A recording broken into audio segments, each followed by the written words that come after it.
रोकने के लिए उनको जब बोला गया तो उन्होंने 2 राउंड जो है फायर भी किए पुलिस के ऊपर। पुलिस की जो टीम छीनने का प्रयास किया, पिस्टल छीनी और उसके बाद वो भागने लगा। भागने के क्रम में ऐसा वरीय पुलिस अधीक्षक महोदय के निर्देशन में एक एसआईटी टीम का गठन किया गया, जिसमें जो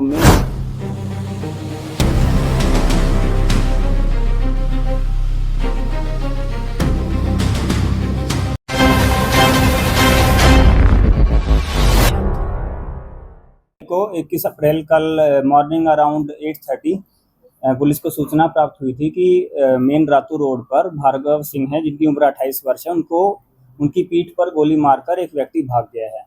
उसके बाद तुरंत पीसीआर और माइक तथा थाना प्रभारी घटनास्थल पर पहुंचे। उस घटनास्थल के आसपास के सीसीटीवीज का भी निरीक्षण किया गया। साथ ही साथ जो विक्टिम थे उनको हॉस्पिटल ले जाया गया। हॉस्पिटल में इलाज के दौरान जब उनको सिटी हॉस्पिटल में जब लेकर गए तो वहाँ उनके द्वारा, जब वो होश में थे तो उनके द्वारा जानकारी दी गई कि एक व्यक्ति हैं विजय हेनरी टेटे, उनके द्वारा उनको गोली मार दी गई है। तथा उन्होंने ये भी बताया कि उनका एक ज़मीन विवाद था, रातू में कोई ज़मीन है, उसको लेकर उनका कुछ पैसे का विवाद था। तो उस ट्रांजैक्शन के विवाद को लेकर उनकी पहले भी उनसे बहस हुई थी और उन्होंने उनको बोला भी था कि अगर तुम नहीं मानोगे तो तुमको गोली मरवा दूंगा। तो उसी के पश्चात उनको टर्शियरी ट्रीटमेंट के लिए फिर यहाँ से पारस हॉस्पिटल में रेफ़र कर दिया गया, जहाँ इलाज के क्रम में उनकी मृत्यु हो गई। तो जब उनकी मृत्यु हुई तो उससे पहले जब पुलिस ने बयान ले लिया था तो मेन एक्यूज्ड जो था, सिंस वो काफ़ी गंभीर हालत में थे और उनके डेथ से पहले एज अ डाइंग डिक्लेरेशन उन्होंने विजय हेनरी टेटे का नाम दिया था। और उसके आधार पर जो विजय हेनरी टेटे को जो है ट्रैक किया गया, उसके विरुद्ध पुलिस के द्वारा छापेमारी की गई और छापेमारी के क्रम में उनको कल दिन में ही पुलिस के द्वारा गिरफ्तार कर लिया गया था। उसके पश्चात क्या हुआ, उसके पश्चात ऐसा वरीय पुलिस अधीक्षक महोदय के निर्देशन में एक एसआईटी टीम का गठन किया गया, जिसमें जो एसआईटी टीम को जो हेड कर रहे थे वो सहायक पुलिस अधीक्षक कोतवाली निखिल राय उसको हेड कर रहे थे। और इनके द्वारा आगे जब सीसीटीवी की जांच करवाई गई, जो लोग हैं,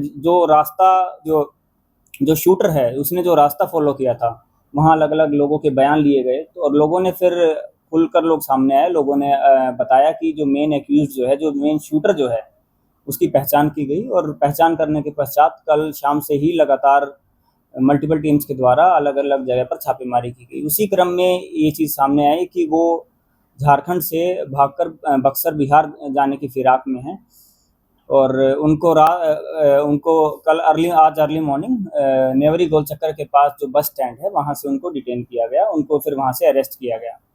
तो उसमें 2-3 महत्वपूर्ण जो इन्फॉर्मेशन हमारे सामने आई है कि जब उन्होंने इस वारदात को जब उन्होंने अंजाम दिया, उसके बाद वो भागे थे ओटीसी ग्राउंड होते हुए, उस डैम की तरफ वाला जो रास्ता जाता है वहाँ पर वो भागे थे। उसी रास्ते में जब सीसीटीवी चेक करवाए गए पुलिस के द्वारा तो ये देखा गया कि कुछ लोगों ने उनको रोकने का भी प्रयास किया था।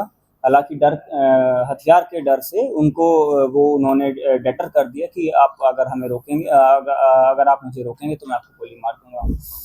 उसके पश्चात आगे जब सीसीटीवी देखा गया तो उसमें ये भी चीज़ सामने आई कि जो एक्यूज है, जो शूटर है, उसने अपना गेटअप जो है वो चेंज कर लिया था। जो ऊपर वाला जो कपड़ा पहना हुआ था वो उतार लिया था, हालांकि उसने फिर भी मास्क और कैप लगा रखी थी। इन सारी चीज़ों की जो इन्फॉर्मेशन है उसके आधार पर जब वो पकड़ा गया तो उसके पोजीशन से एक बैग मिला, जो सेम बैग वो कैरी कर रहा था घटना जब कारित करने के लिए आए थे। तो उस टाइम भी जो एक्यूज्ड है उसने शूटर ने बैग टांगा हुआ था और वो बैग जो है पुलिस के द्वारा रिकवर किया गया है। उसी बैग में जो कपड़े उसने पहने हुए थे वही कपड़े वो अपना उसी बैग में पैक करके और भागने की फिराक में था। साथ ही साथ उसके द्वारा ये बताया गया कि मैं बक्सर जाने की तैयारी में था और उसको वहाँ तथा उसने ये बताया कि घटना को कारित करने के पश्चात उसने कांके डैम की तरफ जो रास्ता जाता है, कांके डैम के करीब लगभग 20-30 मीटर दूर एक जगह पर उसने जो है हथियार और जो बाकी चीज़ें हैं वो छुपा दी थी। फिर मॉर्निंग में अराउंड 7 उसके कन्फेशन के आधार पर कांके डैम के पास लेकर जाया गया। वहाँ से जो एक पिस्टल जो आपने देखी और एक जो देसी कट्टा, साथ ही जिंदा कारतूस 8 गोली और एक खोखा उसी स्थल से जब्त किया गया।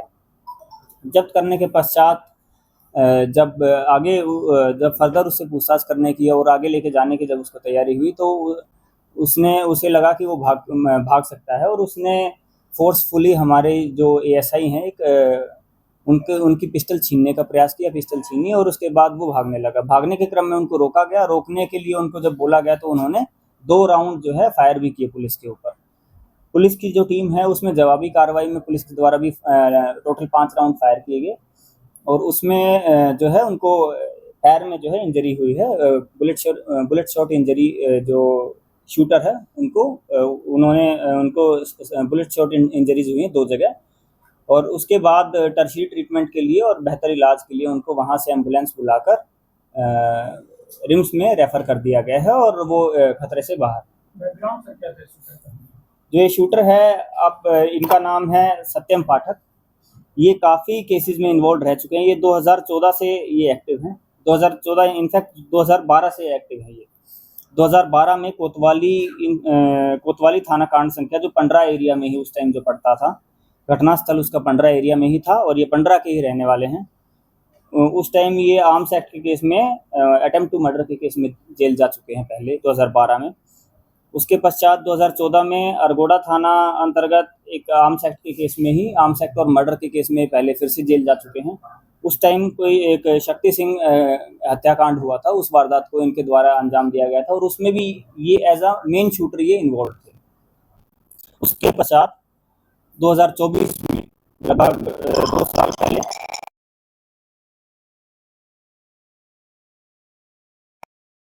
जो बहुचर्चित हत्याकांड हुआ था, उस वारदात में भी जो मेन शूटर का जो रोल जो था वो भी इनका ही था, और उसमें भी इनको गिरफ्तार करके पुलिस के द्वारा जेल भेज दिया गया था। सर कितने पैसे दिए गए थे शूट करने के लिए?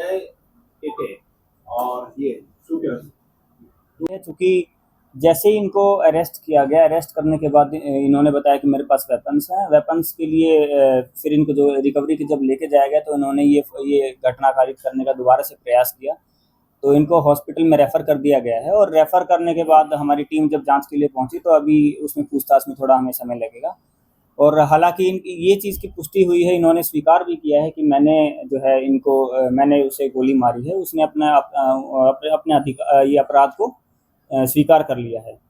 इसमें जो ट्रांजैक्शन की या जो आप लोगों के सवाल होंगे कि कितने पैसे में जो हुआ है, कितने पैसे में नहीं हुआ है, उसके बारे में प्रिलिमिनरी एविडेंस आ रहा है कि इनकी चूँकि जो सत्यम पाठक है वो भी इस कारोबार में, ज़मीन के कारोबार में इन्वॉल्व होना चाहते थे, और वो किसी न किसी तरह से इन्वॉल्व होने के जब भी एंट्री करने का जो प्रयास करते थे, तो उनके साथ जो विक्टिम जो हैं भार्गव सिंह, उनके साथ उनकी हल्की-फुल्की कहा-सुनी पहले भी हुई थी। तो हो सकता है कि विजय हेनरी टेटे और सत्यम पाठक ने मिलके इस कॉन्स्पिरेसी करने के पश्चात इस घटना को कारित करवाया। और फर्दर जो इन्वेस्टिगेशन जो पुलिस के द्वारा किया जा रहा है, उसके बाद आप लोगों को जब नए तथ्य सामने आएँगे, आप लोगों को उसके बारे में जानकारी दी जाएगी।